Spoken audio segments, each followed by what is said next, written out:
Hi. டே 77 movie complete பண்ணிட்டோம். So நம்ம channel புதுசாக பார்க்குறவங்க சேனல் சப்ஸ்கிரைப் பண்ணிக்கோங்க அண்ட் பெல் ஐக்கானை கிளிக் பண்ணிக்கோங்க. நம்ம போட்ட எல்லா வீடியோவுமே உங்களுக்கு ரெகுலராக வந்துகிட்டே இருக்கும். அண்ட் நம்ம சேனலில் பார்த்தீங்கன்னா ஒரு சேலஞ்ச் பண்ணிகிட்ருக்கோம். 365 டேஸ் 365 மூவிஸ் சேலஞ்ச் தான் அது. ஸோ டெய்லி ஒரு மூவி நம்ம தேட்டரில் பார்ப்போம். ஸோ அந்த வகையில் இன்றைக்கி நம்ம வந்து 77th மூவி பார்த்துருக்கோம். மூவி நேம் பார்த்தீங்கன்னா ரோந்த். இது வந்து ஒரு மலையாளம் மூவி. ஸோ மலையாளம்ல தான் பார்த்துருக்கோம். இது வந்து ஒரு கிரைம் த்ரில்லர் ஜானர் மூவி. ஸ்டார்டிங்கில் பார்த்தீங்கன்னா ஒரு எஸ்ஐ வந்து அரெஸ்ட் பண்ணி கூப்பிட்டு வருவாங்க. ஸோ அவர் வந்து இன்ஸ்பெக்டர் கிட்ட இந்த மாதிரி வந்து இதில் தப்பிக்கிறதுக்கு உங்களால் தான் முடியும் அப்படின்ற மாதிரி சொல்லுவார். ஸோ அதுக்கப்புறம் அவர் வந்து கோர்ட்டில் ப்ரொசீட் பண்ணுங்கன்னு சொல்லி கூட்டிகிட்டு போயிடுவாங்க. ஸோ அதுக்கப்புறம் ஃப்ளாஷ்பேக் ஓப்பன் ஆகும். ஸோ இதுதான் வந்து ஸ்டார்டிங் சீனாக இருக்கும். இப்போ அவர் என்ன கிரைம் பண்ணார், எதுக்காக அவர் அரெஸ்ட் பண்ணியிருக்காங்க அப்படின்ற மாதிரி தான் அந்த கதையை ஓப்பன் பண்ணுவாங்க. ஸோ ஸ்டார்டிங்கில் பார்த்தீங்கன்னா ஒரு கான்ஸ்டபிள் டிரைவராக இருப்பார் அண்ட் வந்து அவர் கூட வந்து எஸ்ஐ 2 பேரும் சேர்த்து நைட் பேட்ரோல் போவாங்க ஒரு நாள். ஸோ இதுதான் வந்து அந்த அன்றைக்கி நைட்டு நடக்கிற விஷயங்கள் தான் வந்து இந்த மூவியே. ஸோ கிரைம் த்ரில்லர்னும் போது ஏதாச்சும் ஒரு கிரைம் நடக்கும். ஸோ அதை வந்து இவங்க இன்வெஸ்டிகேட் பண்ணி கண்டுபிடிப்பாங்க. ஸோ அப்படி தான் வந்து மூவி போயிட்டுருக்கோம். பட் இந்த மூவி வந்து அந்த மாதிரி இருக்காது. ஸோ இவங்க நைட் பேட்ரோல் என்னென்னலாம் பண்ணுறாங்கன்றதே வந்து நிறைய சீன்ஸில் காமிச்சிட்டே இருப்பாங்க. ஸோ இப்போ இவங்க போவாங்க, இவங்களுக்கு எமர்ஜென்சி கால் வரும், அந்த கால் இவங்க அட்டன் பண்ணுவாங்க. ஸோ அதையுமே ஒரு கதையோட கொண்டு போவாங்க. மெயின் கதை என்னன்னு பார்த்தீங்கன்னா, ஒரு பெரிய இடத்த பொண்ணு வந்து ஒரு பையன் கூட ஓடி போயிடுவாங்க.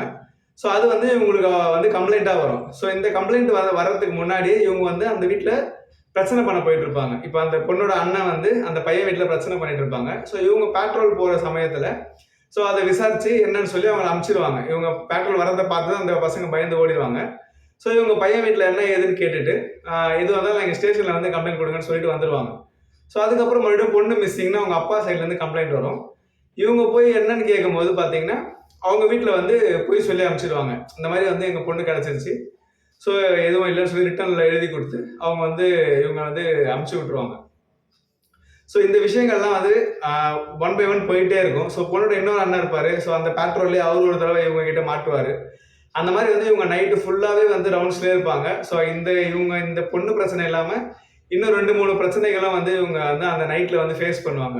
அண்ட் வந்து பார்த்தீங்கன்னா இவங்க ஃபேமிலி பாண்டிங், ஸோ இவருக்கு ஒய்ஃப் கூட இருக்க பாண்டிங், இந்த கான்ஸ்டபிளுக்கு அவங்க ஒய்ஃப் அண்ட் குழந்தை கூட இருக்க பாண்டிங், அந்த சீன் எல்லாமே வந்து ஆட் பண்ணி போட்டிருப்பாங்க. ஒரு நார்மலாக இருக்க கிரைம் த்ரில்லர் மாதிரி இல்லாமல் ஸோ இது வந்து ஒரு ஜேர்னி மாதிரி எடுத்துகிட்டு போயிருப்பாங்க. அண்ட் வந்து இந்த சீன் வந்து அங்கங்கே வரும், லாஸ்ட்டில் வந்து மொத்தமாக கனெக்ட் பண்ணுவாங்க. ஸோ இப்படி தான் வந்து மூவி இருக்கும். அண்ட் இந்த இப்போ 2 பேரும் போகிறாங்கன்னா 2 பேருக்குமே வந்து கொஞ்சம் கருத்து வேறுபாடு இருக்கும். திடீர்னு நல்லா பாண்டிங்காக இருப்பாங்க, ஒருத்தர் வந்து அண்டர்ஸ்டாண்டிங்காக இருப்பாங்க. சட்டுன்னு வந்து 2 பேருக்குமே வந்து ஒரு விஷயத்தில் வந்து ஒத்து போகாது. ஸோ அதனால் இவங்களுக்குள்ள என்ன பிரச்சனை நடந்தது அண்ட் வந்து இந்த பொண்ணு காணாமல் போன விஷயத்தில் என்ன பிரச்சனை நடந்தது, ஸோ இவரை ஏன் அரெஸ்ட் பண்ணாங்க அப்படின்றத கிளைமேக்ஸில் தான் நமக்கு வந்து அது வரைக்குமே அந்த கதைக்குள்ளே போகாது. ஸோ கிளைமேக்ஸுக்கு முன்னாடி தான் இவர் ஏன் அரெஸ்ட் பண்ணாங்கன்ற சீனே வந்து வரும். அந்த எஸ்ஐயா பண்ணியிருக்கிறவர் பார்த்தீங்கன்னா சூப்பராக வந்து அவரோட ஆக்டிங் வந்து செம்மையாக இருக்கும். ஸோ படம் முழுக்குமே வந்து அவர் தான் வந்து எடுத்துகிட்டு போயிருப்பார். அவரோட சேஞ்ச் ஓவர்ஸ் தான் வந்து ஃபஸ்ட்டு பார்க்கும்போது ஒரு நல்லவரான்ற மாதிரி இருக்கும், இல்லை ஒரு கெட்டவரான்ற மாதிரி இருக்கும். ஸோ எப்படிப்பட்ட கேரக்டர்ன்றதே வந்து நமக்கு அவ்வளோ சீக்கிரம் ஜட்ஜ் பண்ண முடியாது. ஸோ ஒரு சீன்லையுமே வந்து அவர் ரொம்ப நேச்சுரலாக வந்து பண்ணியிருப்பார். அந்த கான்ஸ்டபிளாக பண்ணியிருக்க அவருமே வந்து ரொம்ப புதுசாக ஒரு போலீஸ் ஜாயின் பண்ணால் எப்படி இருக்கும் அப்படின்ற மாதிரி அவர் ஒரு கேரக்டர் வந்து எடுத்து பண்ணியிருப்பார். ஸோ ரொம்ப ஸ்ட்ரெயிட் ஃபார்வர்டாக இருப்பார். அந்த நெளிவு சுழிவெல்லாம் அவ்வளோவா தெரியாது. ஸோ அதை வந்து அது நிறைய பிரச்சனை, அதனால் இவருக்கு சில பிரச்சனை வரும். ஸோ இதை வந்து எஸ்ஐ அவர் எடுத்து சொல்லி ஸோ அப்படி ஒரு ஜேர்னியாக போயிட்டு இருப்பாங்க. மொத்தத்தில் வந்து ஒரு கிரைம் த்ரில்லர் மூவி தான். அண்ட் வந்து அந்த கிரைமோ த்ரில்லரோ சம்மந்தப்பட்ட இல்லாமல் ஒரு எமோஷனாக போகும், ஒரு ஜேர்னி மாதிரி போகும். ஸோ கொஞ்சம் வித்தியாசமான படம் தான் இது. ஸோ வித்தியாசமான படம், கொஞ்சம் பொறுமையாக வந்து பார்ப்பேன் அப்படின்னா இந்த மூவி வந்து நீங்கள் கண்டிப்பாக பார்க்கலாம். இல்லை எனக்கு வந்து ரொம்ப அதிரடியாக இருக்கணும், வந்து ட்விஸ்ட் மேலே ட்விஸ்ட் வந்துட்டே இருக்கணும் அப்படின்னா அந்த மூவி வந்து இந்த மாதிரி டைப் கிடையாது. இது வந்து ஒரு நிதானமாக போகிற ஒரு கிரைம் த்ரில்லர். இது வந்து ஒரு ஸ்டோரியோடு நம்ம பார்க்குற மாதிரி இருக்கும். ஸோ நீங்கள் ஆல்ரெடி இந்த மூவி பார்த்துருந்தீங்கன்னா 10க்கு எவ்வளோ ரேட்டிங் தருவேன்னு கீழே கமெண்ட்டில் சொல்லுங்கள். By.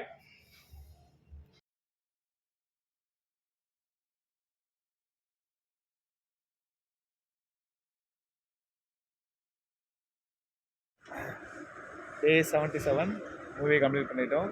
Movie name Ronth. VR மாலா தான் பார்த்துருக்கோம். So 9:30 show, 9:30 night show.